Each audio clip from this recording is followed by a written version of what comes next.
कहानी की शुरुआत में हमें कुछ स्पीड बोट्स को तेजी से आगे बढ़ते हुए दिखाया जाता है, जहां टेररिस्ट कुछ अमेरिकन को होस्टेज बनाकर ले जा रहे होते हैं। लेकिन इन टेररिस्टों को यह नहीं पता होता कि इनकी फील्डिंग सेट करने के लिए अमेरिका के टॉप मरीन स्नाइपर्स पहले से ही लोकेशन में बैठे हुए हैं। यहाँ इन स्नाइपर्स का मिशन होता है हर एक होस्टेज को जिंदा वहाँ से निकालना। इस मिशन को एग्जीक्यूट करने के लिए स्नाइपर्स लोकेशन को तीनों ओर से घिरे हुए होते हैं। दूसरी तरफ बेस से कमांडर उनके हर एक मूव को लाइव मॉनिटर कर रहा होता है। तभी टेररिस्ट किनारे तक पहुँच जाते हैं और वे सभी होस्टेज को बोट से उतारकर खींचते हुए लाते हैं और जमीन पर एक लाइन में बैठा देते हैं। तभी टेररिस्टों की एक और गाड़ी वहां पहुंच जाती है और वहीं उनका लीडर कैमरे के सामने अमेरिका के खिलाफ अनाप शनाप भाषण झाड़ने लग जाता है। दूसरी ओर हम इस टीम के कप्तान ज्यूस को देखते हैं। ज्यूस सभी स्नाइपर्स को फाइनल शॉट के लिए तैयार रहने का आदेश देता है। तभी बेस से भी ऑफिशियल शूट करने की अनुमति मिल जाती है। लेकिन जैसे ही सोल्जर्स ट्रिगर दबाने वाले होते हैं, तभी आतंकवादी एक मासूम बच्चे के हाथ में हथियार थमा देता है और उसे सभी होस्टेज को मारने का आदेश देता है। यह दृश्य देखते ही सभी स्नाइपर्स के होश उड़ जाते हैं, क्योंकि अब अगर होस्टेज को बचाना है तो उन्हें उस बच्चे को निशाना बनाना पड़ेगा। इतने छोटे बच्चे को देखकर किसी भी स्नाइपर का दिल यह करने के लिए तैयार नहीं होता। तभी कप्तान ज्यूस रैम्पेज को तुरंत शूट करने का आदेश देता है, क्योंकि जरा सी देर भी पूरे मिशन को फेल कर सकती थी। लेकिन रैम्पेज उस बच्चे को देखकर गोली चला ही नहीं पाता। दूसरी तरफ वह बच्चा भी होस्टेज को मारने की हिम्मत नहीं जुटा पाता। तभी स्नाइपर टीम का एक और सदस्य गोली चला देता है, लेकिन ज्यादा दूरी होने की वजह से निशाना चूक जाता है। इसके बाद सभी टेररिस्ट इधर उधर भागने लगते हैं। वहीं स्नाइपर्स एक एक करके भागते टेररिस्टों को डाउन करने लगते हैं। इसी बीच उनके बैकअप के लिए 2 हेलीकॉप्टर भी मौके पर पहुंच जाते हैं। हेलीकॉप्टर दुश्मनों पर जबरदस्त फायरिंग शुरू कर देते हैं और ज्यादातर आतंकवादी वहीं मारे जाते हैं। हालांकि इसके बावजूद कुछ आतंकवादी गाड़ी और स्पीड बोट लेकर भागने में कामयाब हो जाते हैं। गाड़ी के पीछे बैठा एक आतंकवादी लगातार मशीन गन से फायर करता रहता है, जिससे स्नाइपर्स को थोड़ी मुश्किल जरूर होती है, लेकिन आतंकवादी ज्यादा दूर तक भाग नहीं पाते। हेलीकॉप्टर और स्नाइपर्स अंततः उन्हें पूरी तरह खत्म कर देते हैं। वही मिशन खत्म होने के बाद कैप्टन रैम्पेज को रोकते हुए कहता है, मिशन के दौरान आज जो तुमने मेरी बात न मानने की गुस्ताखी की, ये दोबारा नहीं होना चाहिए, और अगर तुमने ये गलतियाँ नहीं सुधारी तो मुझे तुम्हें फौरन स्नाइपिंग से निकालना होगा। वहीं रैम्पेज भी बात को समझते हुए कैप्टन से गलतियाँ सुधारने का वादा करता है। इसके बाद सीन शिफ्ट होता है इस्तांबुल के तुर्की शहर में। वहीं कोई मिशन नहीं है तो सभी स्नाइपर्स एक कैफे में बैठकर मौज मार रहा होता है। वहीं हमारा रैम्पेज चाचा उदास बैठकर पता नहीं क्या सोच रहा होता है। तभी उसको वहाँ एक सुंदर कन्या दिख जाती है और वह वहाँ से उठकर सीधा उसको फॉलो करने लगता है। वहीं लड़की एक बढ़िया लोकेशन में जाकर रुक जाती है और हमारा चाचा भी जाकर सीधा फ्लर्टिंग शुरू कर देता है। वहीं दूसरी तरफ हम एक स्नाइपर को देखते हैं जो कि रैम्पेज को मारने के लिए आया होता है। वह उसे मारने ही वाला होता है कि इसी बीच पीछे से मेजर बैडवेल उसे मार देता है। इसके बाद बैडवेल सीधा रैम्पेज को फोन करता है और एक लोकेशन में उसे मिलने को कहता है। रैम्पेज उससे मिलते हुए पूछता है, अरे चाचा आप यहाँ क्या कर रहे हो? वहीं बैडवेल कहता है, बेटा अगर मैं यहाँ ना होता तो अब तुम ऊपर पहुँच चुके होते। सीरिया के कुछ टेररिस्ट ग्रुप तुम्हें टपकाने के लिए $10 लाख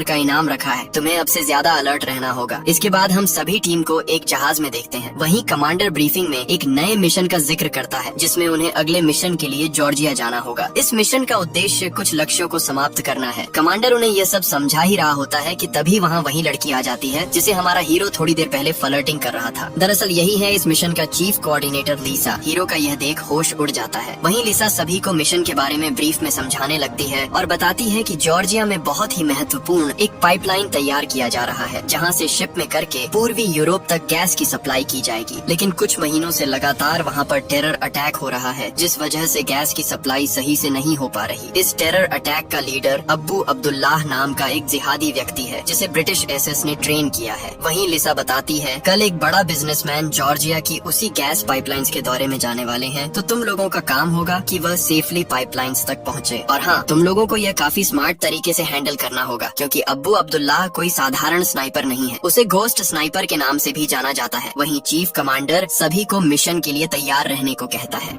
इसके बाद हम टीम को सीधा जॉर्जिया में लैंड करते देखते हैं। वहीं लिसा टीम को बताती है कि इस मिशन में तुम लोगों की सपोर्ट के लिए 3 ड्रोन और बैकअप के लिए कुछ स्पेशल फोर्स दिए जाएंगे, तो मिशन बिल्कुल भी फेल नहीं होना चाहिए। इसके अलावा टीम का कमांडर ज्यूस बेस से ही उनको लीड करेंगे। इसके बाद हम उन्हें उसी लोकेशन में देखते हैं जहाँ से वह बिजनेसमैन की गाड़ी गुजरने वाली होती है। हर सोल्जर अपने अपने लोकेशन पर पोजीशन ले चुका होता है, लेकिन सोल्जर्स को यह अंदाजा नहीं होता कि कुछ ही दूरी पर एनिमीज एक कस्टमाइज्ड स्नाइपर राइफल के साथ उसी बिजनेसमैन को उड़ाने के लिए घात लगाए बैठे हैं। जैसे ही बिजनेसमैन की गाड़ी वहाँ से गुजरती है, एनिमी स्नाइपर सीधा गाड़ी के ड्राइवर को शॉट मार देता है। ड्राइवर के मरते ही गाड़ी आउट ऑफ कंट्रोल होकर पलट जाती है। ये देखते ही सोल्जर्स तुरंत एनिमी स्नाइपर्स की लोकेशन ढूंढना शुरू कर देते हैं, लेकिन तमाम कोशिशों के बावजूद उन्हें दुश्मनों का कोई सुराग नहीं मिलता। लेकिन पता नहीं कैसे एनिमी स्नाइपर्स को कुछ सोल्जर्स का लोकेशन पता चल जाता है और वे एक सटीक शॉट लेते हुए एक सोल्जर को डाउन कर देते हैं। यह देखकर बाकी सोल्जर्स के होश उड़ जाते हैं। नीचे मौजूद बिजनेसमैन के गार्ड्स को भी एनिमीज एक एक करके खत्म कर देते हैं। कुछ ही देर में एनिमी स्नाइपर्स एक और सोल्जर को डिटेक्ट कर लेते हैं और उसे भी मार गिराते हैं, जिससे सोल्जर्स पूरी तरह घबरा जाते हैं। तभी बेस से 3 ड्रोन लॉन्च किए जाते हैं और आखिरकार कुछ ही देर में एनिमी स्नाइपर्स की सटीक लोकेशन मिल जाती है। ड्रोन की मदद से उस जगह पर मिसाइल दागी जाती है और दुश्मनों को वहीं खत्म कर दिया जाता है। इसके बाद सोल्जर्स सफलतापूर्वक उस बिजनेसमैन को वहां से रेस्क्यू कर लेते हैं। लेकिन दूसरी तरफ रैम्पेज को यह मिशन पूरी तरह एक ट्रैप लगने लगता है, क्योंकि जो 2 सोल्जर्स शहीद हुए थे उनमें से किसी की भी लोकेशन ट्रैक कर पाना लगभग नामुमकिन था। उसे शक होने लगता है कि जरूर जॉर्जियन सोल्जर्स में ही कोई गद्दार है जिसने दुश्मनों तक उनकी लोकेशन पहुंचाई है। बेस में पहुंचते ही रैम्पेज गुस्से में जॉर्जियन सोल्जर के चीफ कर्नल पर चढ़ जाता है और कहता है कि तुम लोगों में से ही किसी ने एनिमीज को लोकेशन दी है, जिसकी वजह से हमारे 2 शार्प शूटर मारे गए। वहीं टीम के कमांडर उसकी इसी हरकत के लिए उसे एक दुर्गम बर्फीले पहाड़ों में रशियन सोल्जर्स के साथ पेट्रोलिंग के लिए भेज देते हैं।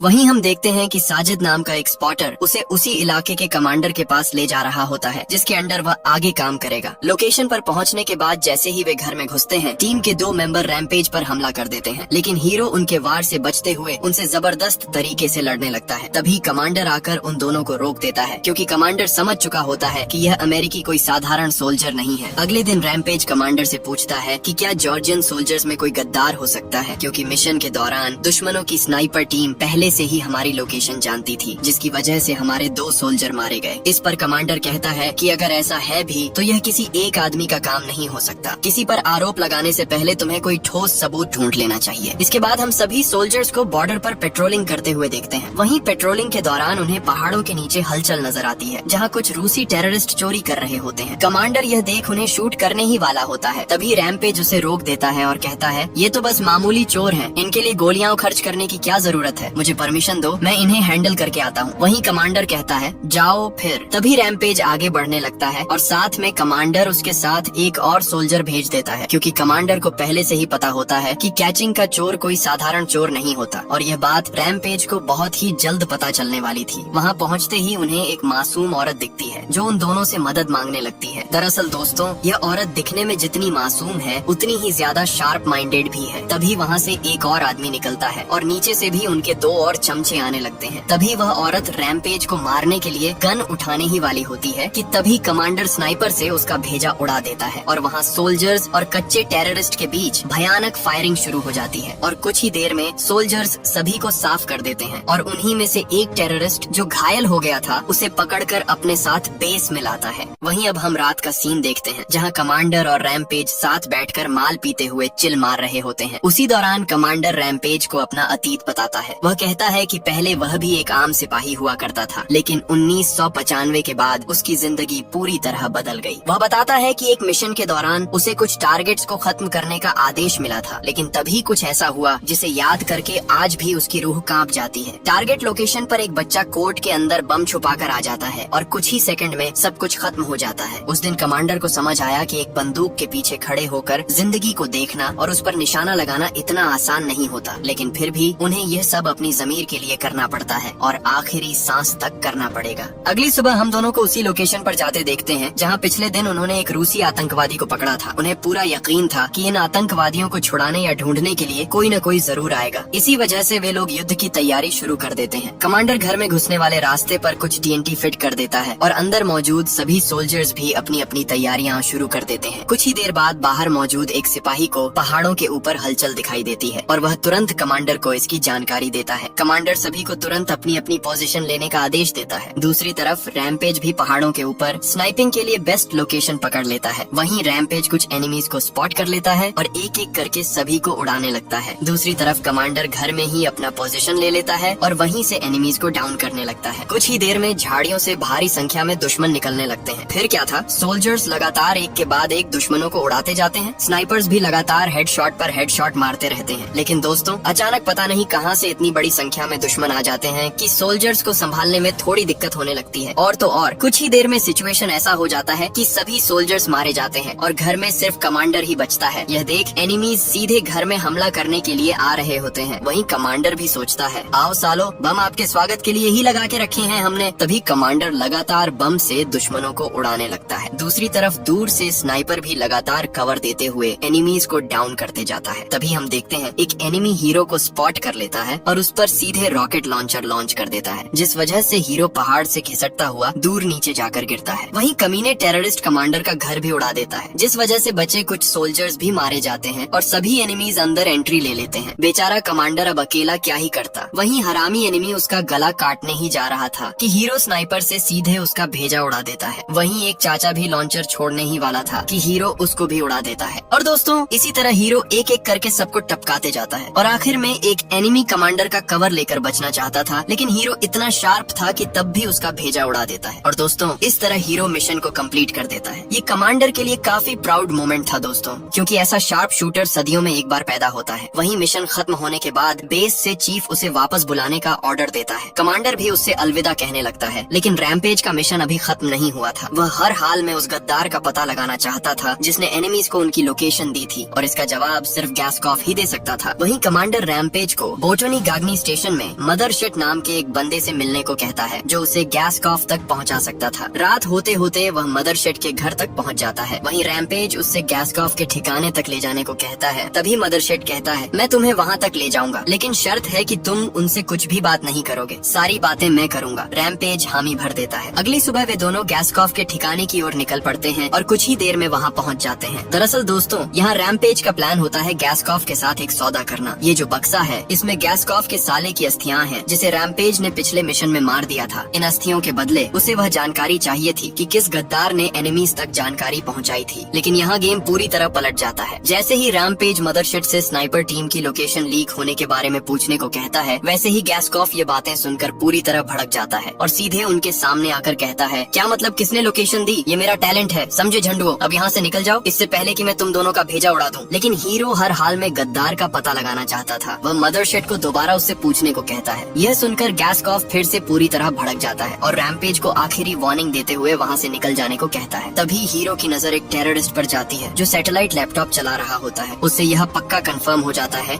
कि यह साला सैटेलाइट से लोकेशन देख देख कर ही टारगेट्स को खत्म करता है। लेकिन तभी उसी लोकेशन पर मिसाइल लॉन्च कर दिया जाता है और सभी तुरंत वहाँ से भागने लगते हैं। वहीं हीरो और मदरशिट भी किसी तरह बच जाता है। इसके बाद हम हीरो को सीधे जॉर्जियन बेस में देखते हैं। वहाँ वह सीनियर को बताता है कि साला गैस्कॉफ टारगेट को खत्म करने के लिए एक डिवाइस का इस्तेमाल करता है जो कि सीधे सैटेलाइट से लिंक है। वहीं चीफ कोऑर्डिनेटर उनकी किसी भी बातों पर भरोसा नहीं करती है। तभी वहाँ चीफ कमांडर का कॉल आ जाता है और वह रैम्पेज को मरीन से निकालने की फाइनल वार्निंग दे देता है, क्योंकि बिना परमिशन और अथॉरिटी के उसे गैस्कॉफ के साथ मिलते हुए देखा गया है। रैम्पेज वही बात दोबारा चीफ कमांडर को भी समझाने की कोशिश करता है कि गैस्कॉफ एक ऐसा डिवाइस इस्तेमाल करता है जो सैटेलाइट से जुड़ा है, जिस वजह से उन्हें हमारा हर एक लोकेशन और पोजीशन ठीक ठीक पता चल जाता है। ये बात सुनते ही चीफ कमांडर उसकी सारी बातों को बेबुनियाद मानकर खारिज कर देता है और उसे एक नए मिशन पर भेज देता है। वही कमांडर कैप्टन को भी इस पर नजर रखने को कहता है। इसके बाद हम इन्हें फिर से एक मिशन में जाते देखते हैं, जहां कमांडर को एक लोकेशन में घोस्ट शूटर के होने का टिप मिला है। वहीं लॉन्ग रेंज के लिए स्नाइपर अपना पोजीशन ले चुका होता है और सोल्जर्स शॉर्ट रेंज के लिए आगे बढ़ते हैं। लेकिन दोस्तों इन सोल्जर्स को यह नहीं पता कि ये घोस्ट शूटर के होने का टिप जो कमांडर ने दिया है, ये एक ट्रैप है जो कि इन्हें कुछ ही देर में पता चलने वाला था। दूसरी तरफ हम गैस्कॉफ को देखते हैं, जो कि सैटेलाइट की मदद से सोल्जर्स का हर एक लोकेशन और पोजीशन देख चुका होता है। इसके बाद चाचा सीधा अपना पोजीशन लेता है। दूसरी तरफ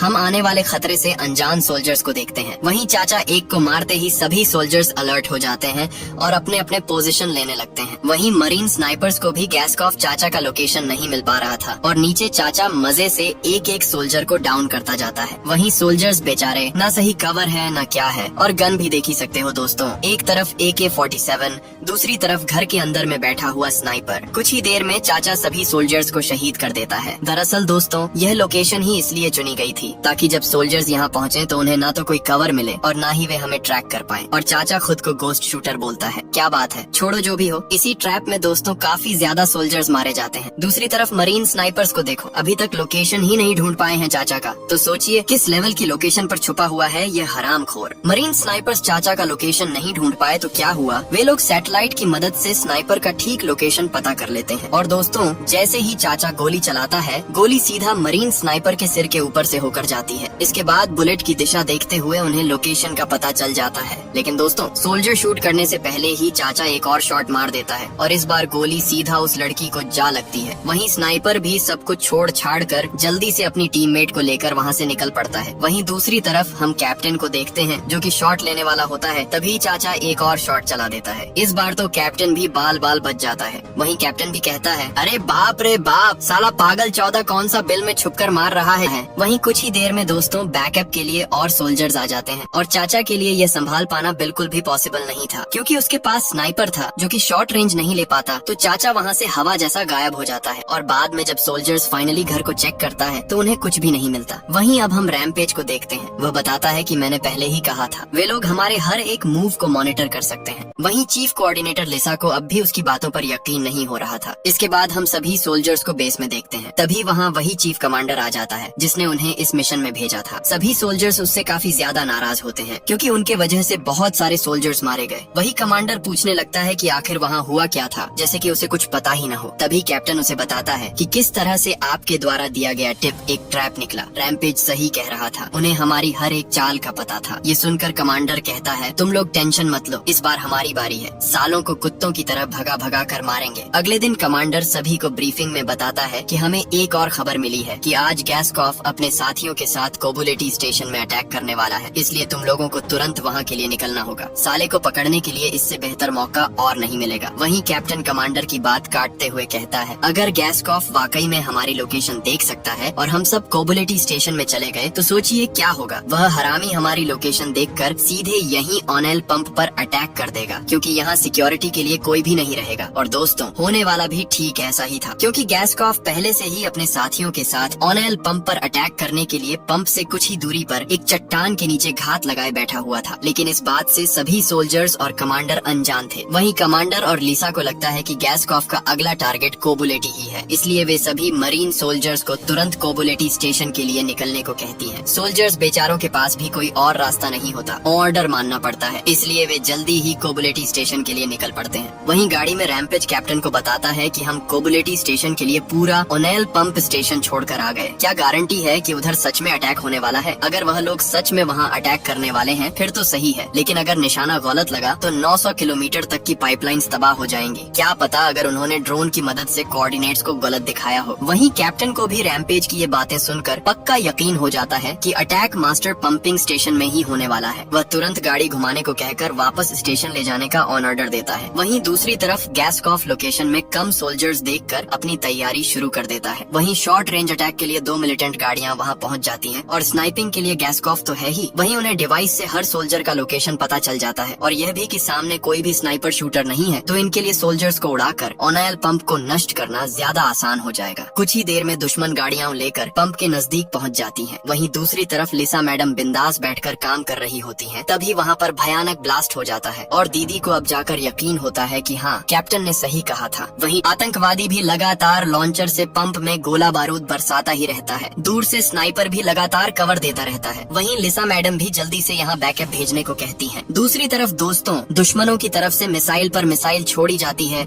और पंप तबाह होना शुरू हो जाता है। वहीं दुश्मन और करीब पहुंचने लगता है और एक पागल तो गाड़ी को सीधा अंदर घुसा देता है। तभी मौके पर हमारे मरीन सोल्जर्स भी पहुंच जाते हैं और वहीं वे लोग भी जल्दी से पोजीशन ले लेते हैं और दुश्मनों को उड़ाना शुरू कर देते हैं। सभी स्नाइपर्स बारी बारी से दुश्मनों को उड़ाते ही जाते हैं। वहीं गैस्कॉफ को भी पता चल चुका होता है कि ओपोनेंट्स के स्नाइपर्स भी आ चुके हैं, अब हमारे लगने वाले हैं। वहीं शॉर्ट रेंज वाले भी धड़ाधड़ मारते ही रहते हैं। वहीं 2 चाचा मिलकर लॉन्चर सेट कर रहे होते हैं। तभी रैमपेज दोनों का भेजा एक ही बार में उड़ा देता है। वहीं बेस से भी पंप स्टेशन का पूरा इंटरनेट कनेक्शन उड़ा दिया जाता है, जिस वजह से गैस्कॉफ चाचा का सैटेलाइट डिवाइस भी काम करना बंद कर देता है। लेकिन दोस्तों, बिना डिवाइस के भी चाचा सोल्जर्स को उड़ाता ही जाता है। वहीं रैमपेज भी गैस्कॉफ का लोकेशन ही ढूंढ रहा होता है। तभी उसे डिवाइस ऑपरेटर दिख जाता है और वह उसे उड़ा देता है। ये देख गैस्कॉफ चाचा की पैंट गीली हो जाती है और वह रेंगते रेंगते झाड़ियों में छुपने लगता है। दूसरी तरफ रैमपेज भी उसकी एक गलती का ही इंतजार कर रहा होता है। अभी चाचा को देखो भाई लोग, अब आ गया ना औकात पर, अपने साथ एक और स्नाइपर ले आते। लेकिन नहीं, चाचा को तो हीरो बनना था। वहीं दोस्तों, दूसरे स्नाइपर्स भी लगातार दुश्मनों को उड़ाते जाते हैं। वहीं हमारा हीरो और दूसरी तरफ चाचा शांत होकर बस एक ही गलती का इंतजार कर रहे होते हैं। लेकिन तभी हीरो अंदाजे से एक शॉट मार देता है और किस्मत किस्मत से वह गोली सीधा गैस्कॉफ चाचा को लग जाती है। पता नहीं चाचा अपनी आखिरी सांसों में क्या देख रहा था। मैंने तो सुना है दोस्तों, मरने से पहले इंसान को अपने सारे बुरे कर्म नजर आ जाते हैं। खैर जो भी हो, दूसरी तरफ सभी दुश्मन टांग उठाकर भागने लगते हैं और इस तरह दोस्तों ये मिशन भी पूरा होता है। इसके बाद हम देखते हैं कि कैप्टन रैम्पेज को एक बात बोलता है कि तुम्हारे डैड तुम्हारे बारे में सही कहा करते थे, तुम उन पर ही गए हो, तुम हमेशा से ही सही थे। दुश्मनों को लोकेशन गद्दार के हाथों भेजने से लेकर आज की जीत भी तुम्हारी बदौलत है। अगली मिशन में मिलते हैं मेरे भाई। फिर क्या था दोस्तों, रैम्पेज भाई भी कैप्टन के मुंह से ये सब सुनकर काफी खुश हो जाता है। ये मिशन तो खत्म हो गया दोस्तों, लेकिन हमारा मूवीज बनाते रहने का मिशन कभी खत्म नहीं होगा। इसलिए अगर आपको मेरा एक्सप्लेनेशन अच्छा लगता है दोस्तों, तो चैनल को जरूर सब्सक्राइब करें। आशा करता हूँ कि आपको आज का वीडियो पसंद आया होगा। यदि वीडियो अच्छा लगा हो तो मेरे दूसरे वीडियो भी चेकआउट कर सकते हो। आपका बहुत बहुत धन्यवाद।